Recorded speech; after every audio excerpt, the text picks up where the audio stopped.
Can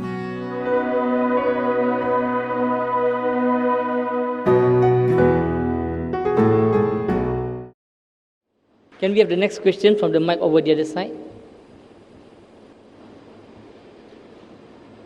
Please post your name and your profession.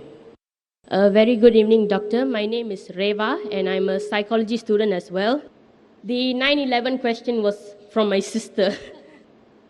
But I'm not talking about 9/11. I have a separate question, and I'm having a sore throat, so I'll make the question quick before I run out of my voice. Well, I went to a Christian school, and there I'm surrounded by a very good number of narrow-minded people, and their narrow-minded people's beliefs are anything except for Christianity is devil worship. So according to them, everything is devil worship. And for them, Islam is as well as devil worship. But I don't see it that way, because if this is devil worship, it won't be the number one religion in the world. So clearly there's something in Islam that Christianity doesn't have, which is why it's such a achieving and a lot of people are in it. So my question is, I want to know what that something is.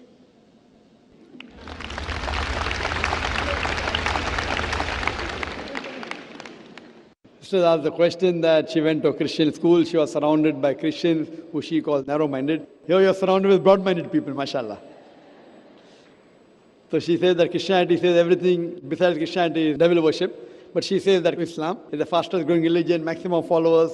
So what is it, the in thing, that people are inspired towards? Sister, I've been in this field for dawah for more than 20 years. More than 20 years I've been in this field of dawah. And I've met many people who have reverted to Islam, from Christianity, from Hinduism, from Buddhism, from Sikhism. And each one is inspired by different things. But the most common factor among the people who accept Islam in my survey is the belief in oneness of God. The other people theoretically say, Ek Ishwar, Ek Paramatma, but practically they don't follow it. Christianity says believe in one God, but they say Father, Holy Spirit, and the Son. They talk about one, but they practically believe in Trinity. So Islam is the only religion which speaks and practices Tawheed, monotheism.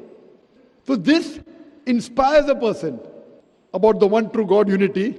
And unlike other religions where you can see that, gods fighting among themselves, one God is taking the help of another God, and the devil can defeat the God. So all these things, a normal person thinks is illogical. How can God be defeated? How can God die?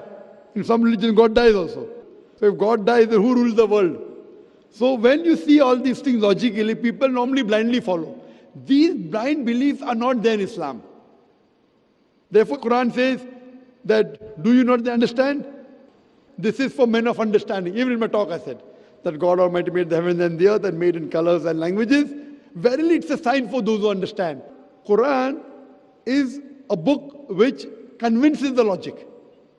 In spite the media today being against Islam, you can imagine the power that the amount of billions and trillions of dollars they are pumping against Islam to degrade it, yet it is the fastest growing religion.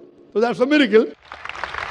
Allah says in the Quran, in Surah Imran chapter 3, verse 54, Makaru makrallah wallahu khairul makirin. They planned and plotted, Allah too planned. Allah is the best of planners. So in this way, the major factor is that Islam is the most logical religion. There may be certain things which they may feel, oh, it's bad, it's like that. But when they come close to it, like today, Islam is maligned. One thing is terrorism, second is that there are no women's rights. If there are no women's rights in Islam today, out of the Americans accepting Islam, 2/3 are women. So why are the American women accepting Islam? Out of the Europeans accepting Islam, 2/3 are women. If Islam is a religion which does not give rights to the women, then who's forcing the European and American women to accept Islam? Because they find the security. They have been and seen the world and lived, talking about liberalization and modernization. They realize the real spirit is there in the religion of Islam.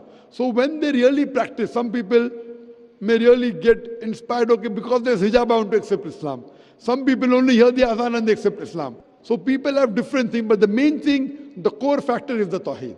So whatever they're inspired by, once they come to Tawheed, the oneness of God. He is our creator. He is our sustainer. He is our cherisher, which was the core factor of my talk today. Then, and these people who accept Islam, they become more practicing than those people who are born in a Muslim family. Sister, do you believe there's one God? Yeah, I do believe there's one Do you God. believe and- idol worship is wrong? Excuse me? Do you believe idol worship is wrong? Yes, Do you believe Prophet Muhammad is the messenger of God? I want to. So why don't you? Because I'm not inspired yet. I want to be inspired. It's nothing like inspiration. If you say you want to, if somebody is stopping you from, Myself, I want to be inspired. I want to know that that is the truth and that's the only right. So truth. maybe you coming to the lecture is not enough inspiration. You coming to the microphone to ask this question is enough inspiration for you, since you believe there's one God, since you believe idol worship is wrong, and if you believe in Quran. Have you read the Quran? No. I would request you to read the Quran, and if you read the Quran, you'll understand more about Islam. And I had given a talk yesterday, Muhammad Sallallahu Alaihi Wasallam, in the various world religious scriptures. And I gave quotations of Prophet Muhammad mentioned in the Hindu scriptures, in the Christian scriptures, in the Jewish scriptures, in the Buddhist scriptures. Only if you read, since your background is Hinduism, I believe, Christianity. Christianity. If your background is Christianity, have you read the Bible? Yes, it was a subject in my school. Fine, I'll just give you the references. Prophet Muhammad, peace be upon him, has been prophesied in the Old Testament and the New Testament. In the Old Testament, he's been prophesied in the book of Deuteronomy, chapter number 18, verse number 18. In the book of Deuteronomy, chapter number 18, verse number 19. In the book of Isaiah, chapter number 29, verse number 12. In the Song of Solomon, chapter number 5, verse number 16. For details, you can refer to my video cassette. He's also prophesied in the New Testament. In the Gospel of John, chapter number 14, verse number 16. In the Gospel of John, chapter number 15, verse number 26. In the Gospel of John, chapter 16, verse number 7. As well as Gospel of John, chapter number 16, verse number 12 to 14. I'll just give you one prophecy to make it short. Jesus Christ, peace be upon him, said in the Gospel of John, chapter number 16, verse number 12 to 14, he said, I have many things to say unto you, but ye cannot bear them now. For he, when the Spirit of truth shall come, he shall guide you unto all truth. He shall not speak of himself. All that he hears shall he speak. He shall glorify me. So this prophecy of Jesus Christ, peace be upon him, I have many things to say unto you, but ye cannot bear them now. For he, when the Spirit of truth shall come, he shall guide you unto all truth. He shall not speak of himself. All that he hears shall he speak. He shall glorify me. This refers to no one but Prophet Muhammad, peace be upon him. Because it says, he shall not speak of himself. All that he hears shall he speak. And you know the history of Prophet Muhammad, peace be upon him, that Almighty God gave the revelation to Prophet Muhammad, most of it through Archangel Gabriel. Whatever he got, he repeated verbatim. And he shall glorify me. If you see, there is no messenger of God, no person who claimed to be a messenger has ever glorified Prophet Jesus except Prophet Muhammad, peace be upon him. So it's mentioned in the Bible that this man to come, he will glorify me.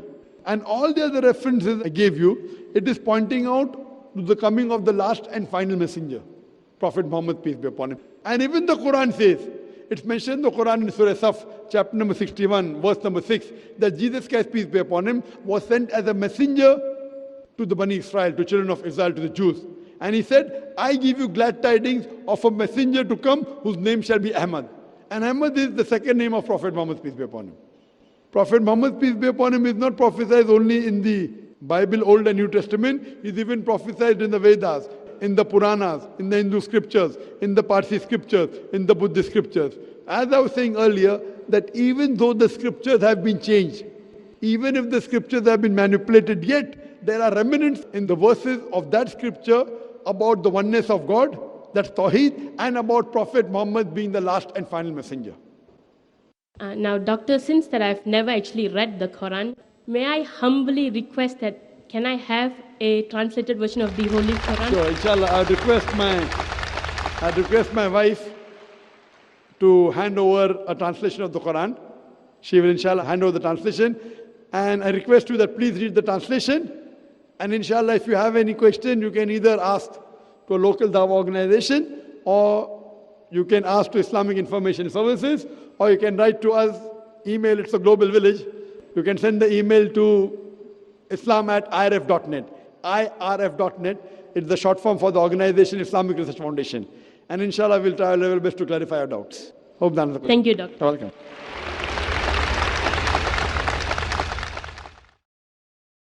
What used to happen before the coming of the Prophet ﷺ, the jinn, they used to hear the news from the angels.